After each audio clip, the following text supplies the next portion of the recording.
कई बार जिंदगी में ऐसे मोड़ आते हैं जहां इंसान के पास उत्तर कम और सवाल ज़्यादा होते हैं। रास्ते थम जाते हैं और मन एक ही बात दोहराता है, अब आगे क्या। यह कहानी भी ऐसे ही समय में शुरू होती है। एक शांत पहाड़ों के बीच बसा छोटा सा गांव था आनंदपुर। वहीं रहते थे एक अत्यंत सरल, विनम्र और ज्ञानी गुरु स्वामी जनार्दन। उनके 3 शिष्य थे। आरव जो कि सबसे बड़े थे, विहान जो कि बीच वाले थे, ओम सबसे छोटे थे। तीनों स्वामी जी से संसार, कर्म और भक्ति का ज्ञान प्राप्त करते थे। गुरु जी का आश्रम तालाब के पास था। सुबह होने पर सूरज की पहली किरण पानी पर पड़ती और पूरा तालाब सोने जैसा चमक उठता था।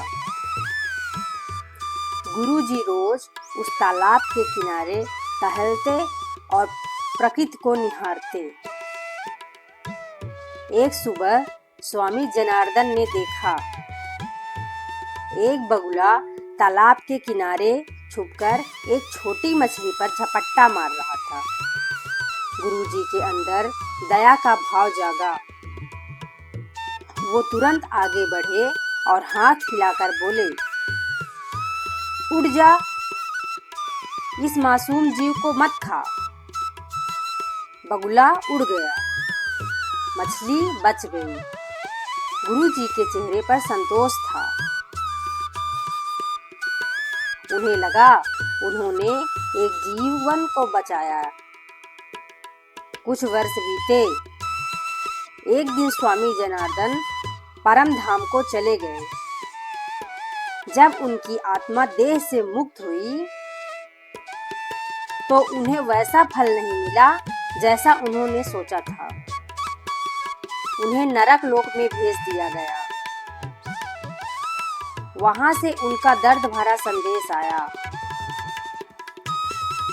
पहले शिष्य आरव के सपने में स्वामी जी बोले, बेटा, भविष्य में यदि तुम वही स्थिति देखो तो बगुले को मत भगाना। हमने ऐसा किया और हमसे एक भूल हो गई। हमने प्रकृति के नियम में हस्तक्षेप किया। आरव डर गया और इस बात को अपने हृदय में उतार लिया।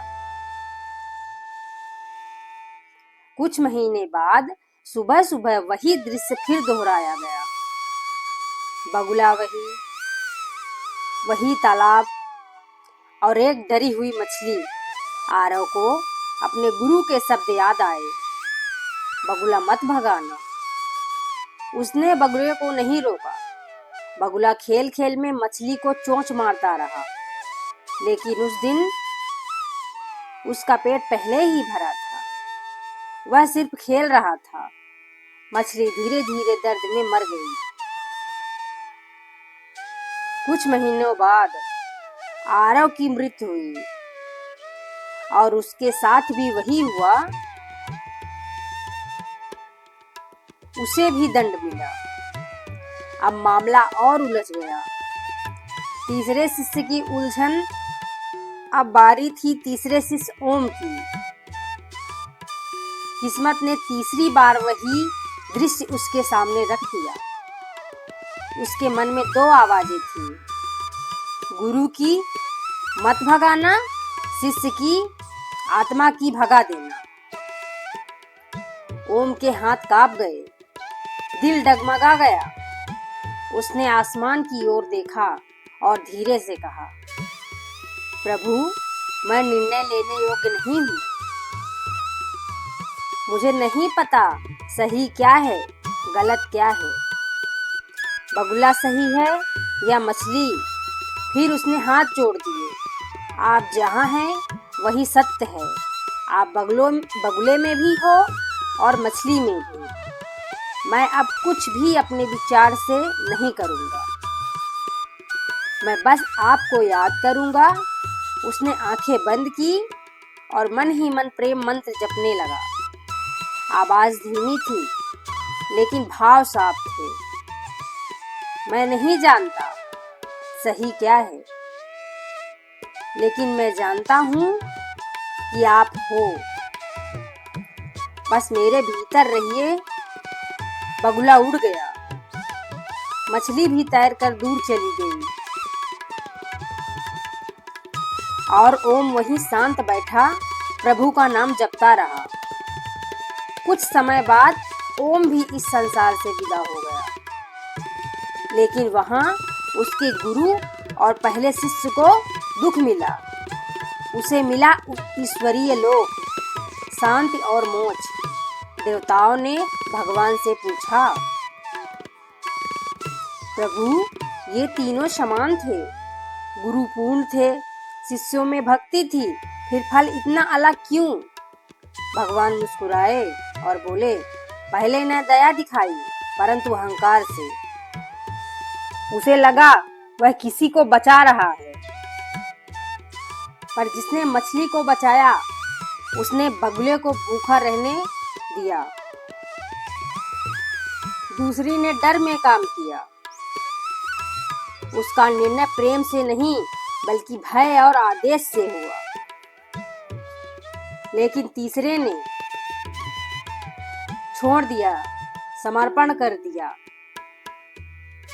जिसने कहा जो हो रहा है वह आपकी इच्छा है, उसी ने मुझे पाया। जिंदगी में हम बहुत बार चुनौतियों में फंस जाते हैं। हमें लगता है क्या बोलें, क्या करें, सही क्या है, गलत क्या है। लेकिन सच्चाई यह है, जब नियत जटिल हो जाए तो निर्णय नहीं समर्पण काम आता है।